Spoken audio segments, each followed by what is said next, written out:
until she ran away from home at the age of 17 and got pregnant by some random guy.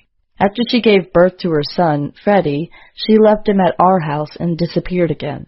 My mom gave up her career as a financial advisor so she could take care of the baby, even though she was making good money, while my stepdad kept his job as a software engineer. I thought it was unfair that my mom was taking care of Freddie because he was Vanessa's baby. My stepdad should have been the one to quit his job. I didn't say anything, though, because Mom seemed to enjoy raising Freddie. But then my mom got cancer, and she spent months inside the hospital. That's why I had to drop out of high school to look after her and Vanessa's son. I was so pissed at Vanessa. I mean, even though she wasn't living with us anymore, she was still ruining my life. Meanwhile, my stepdad couldn't cope with my mom being sick, and he fell into a deep depression and started drinking instead of going to work. He lost his job as a software engineer, and suddenly we couldn't afford to live in our house anymore. Instead, we moved into a small one-bed apartment, and it was all Vanessa's fault. 6 months later, my mom passed away. It was the closest I ever came to giving up on life. I'd lost the only person who truly cared about me. And then Vanessa decided to move back in with us because she had nowhere else to stay. But when I asked her to look after Freddie, she refused. That's when I lost it. I screamed at her to take some responsibility, but she only laughed and told me to take a chill pill. The next morning, Vanessa was gone again, and so was all of my mom's jewelry. Mom didn't have much, but that jewelry was important to her, and she wanted me to have it. It was worth only $2,000, but I would never have sold it. It was all I had left of my mom. That's when I had enough. I decided to move out and find my own place. My stepdad still hadn't found another job, so he could take care of his grandson. I felt bad for abandoning Freddie. I cried as I gave him one last cuddle before leaving. That kid was in for a tough life with a mother like Vanessa, but I wasn't willing to sacrifice my life for this broken family anymore. My mom and stepdad didn't have any savings. They had never planned for a worst-case scenario, so when bad times hit, they couldn't cope. They couldn't afford a nanny for Freddie or the best medical treatment for Mom. Everything fell apart, and I had to step up to take care of everything. In the end, it was too much. I don't want your pity. I just want to give you some advice. Prepare for a rainy day while the sun is still shining. Have some money saved up just in case. And surround yourself with decent people who will help you through the tough times. Because life can be damn hard. Kicked her hard and she fell on her butt. How dare you mess with my friend? Your friend? She's my sister, you moron. Get lost. What? Turned out, she was Nora's twin sister, Leah. She gave Nora a death stare and ran to complain to her mom. She can't be your sister, Nora. She's awful. Yeah, she is.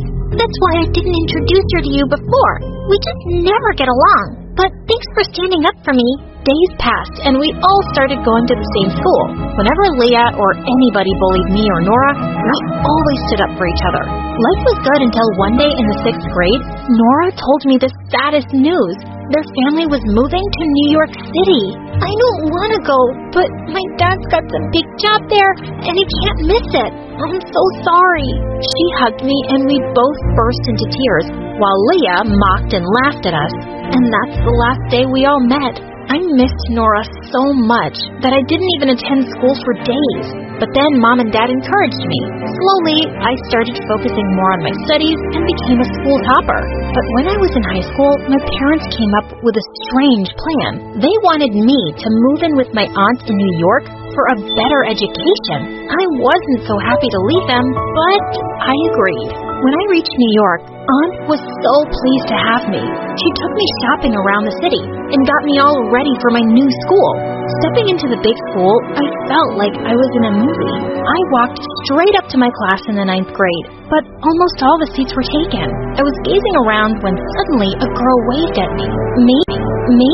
Yeah, come on up. Here's a seat. That was so sweet. I walked near her, but then I noticed from her smile, she's someone I knew. OMG, Nora? Is that you? You look amazing, and you got contacts? I know, gotta make some changes. And you're beautiful as ever, too. We shouted in excitement while the whole class stared at us like crazy. Nora took me out on a tour around the school, and we bumped into Leah. Oh, God, you again? How many more losers can a class of grade 9 hold? And she had a set of minions here, too, around her. Seemed like she hadn't changed one bit. Well, maybe you can leave and never come back, so the class will be one loser less. Nora and I laughed and high-fived. Leah looked like she was about to attack me, but some teacher walked by just then, and I escaped. Later that day at lunch, I sat down with Nora at a table, and the next minute, 2 girls brought us food as if in a restaurant. Hey, don't you know I'm on a diet? Take this burger back and get me a salad. And, oh, one for Stormy, too. No, really, it's fine. I can get my own lunch. Thanks. Hey, why? Easy, girl. See, she's already going. Now, chop chop. Whoa, I was surprised to see she was a big shot in the school, with her own set of minions. As we were eating, Leah was sitting a few tables away, and I saw a strange grin on Nora's face. Now, watch the show. Saying that, she walked straight to Leah with a bottle of water. She silently poured the whole bottle onto her food. Leah snapped and pushed her hard. Nora fell down with a scream. Ah! Look, guys! She slapped me and pushed me down for no reason. Do you want such a mean girl to be your president? Stop embarrassing yourself, Nora. You're gonna lose no matter what you try. We'll see about that. What was happening? When she came back to her seat, I asked Nora, what was all that about, Nora? And I saw that you started it. That wasn't very nice of you. Why? I told you, you gotta change to fit into the world, or you'll lose. Well, here, I mean, the school president election. I'm running, and so is Leah. And I have to beat her butt. I wasn't liking her cheap winning tactics. But she was my friend, and when she asked me to help prepare posters for her campaign, I did. The day before the election, the candidates had to give their final speech in front of all the students, and the second student had to speak in favor of each candidate too. I was praying Nora wouldn't look up to me, but she did, and I really had to step up. I started off confidently, but suddenly I realized how many pairs of eyes were on me, and I lost my nerve. So, what I'm trying to say is, vote for Nora. And the whole school ended up shouting in chorus, No, Nora! No, Nora! Nora looked furiously at me and stormed off. I called her out, but she didn't stop. Gosh, I'd messed up, but I hadn't done it on purpose. She shouldn't have asked me. And when the election results were announced, Leah was declared the winner. I knew Nora would be really mad, but I had no idea what she'd do next. Just as the previous president was putting the president badge on Leah, Nora came charging straight at her onto the stage and knocked Leah over. She ripped the badge right off her shirt. I jumped onto the stage to stop her, but just then, she pulled Leah's hair, and it came off. OMG! It was a wig! Everyone looked stunned to see Leah hairless. Nora just stood there grinning, while Leah looked around horrified. I thought you'd at least keep this promise, Nora. You suck! She burst into tears and ran off. As Nora walked off the stage, I went after her and grabbed her arm. Are you crazy, Nora? How could you do something so awful to your own sister? Who are you? What have you become? Who are you to ask me that, you stuttering moron? You cost me the election, too. She pushed me so hard that I hit the wall. I lost it. I attacked her back, and it was a big fight that landed us both in detention. But at least I was clear about something now. I was not apologized for being so mean towards me. You know, all these years, I thought being mean to people says you're tough and strong. The way I treated you and Nora till now, I think I deserve this shame. No, you didn't deserve it, Leah. It was cruel, but I'm glad you realized your mistakes, and I hope this means we can be friends now. We started hanging out in school and even at my place to study together, and she was actually quite easy to get along with. We aced the exams, and I was really looking forward to junior prom, but Leah seemed reluctant. Actually, I don't think junior prom is a good idea, but you should go. It's just me. Oh, come on, Leah. You're the president now. You mean the hairless president? If only it was a Halloween party. You could come as Voldemort and win. Shut up, Nora. There's a big difference between being hairless and heartless. You should be more worried about how ugly you are on the inside. How come you don't stutter at all when you raise your voice at me, Stormy? Was it a plan to make me lose the election then? Think whatever you want to. I don't care. See you at prom. Leah and I walked out. I took her shopping that evening, and we got some beautiful dresses for the big eve. And I bought something that shocked Leah. A bald wig. This is going to complement my costume. I'm going to show everyone being hairless is a fashion in itself.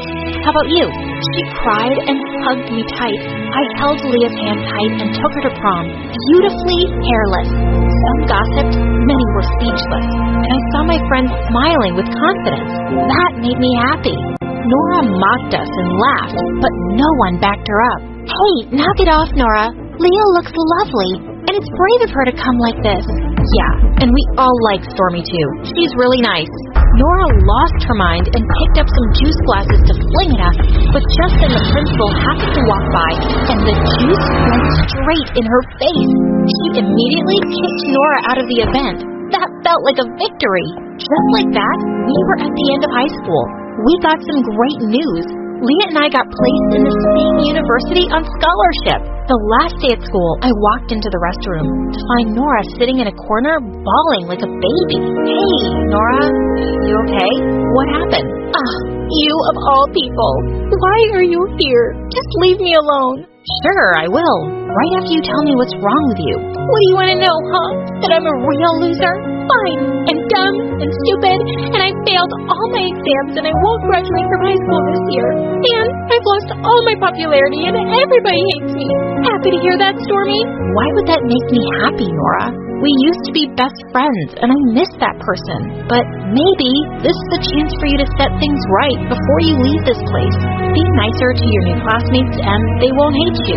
You said you have to change to fit in, and I guess you need to change into the better, kinder version of yourself now. I know you can. She looked at me silently as I gently patted her on the shoulder, and then I walked away.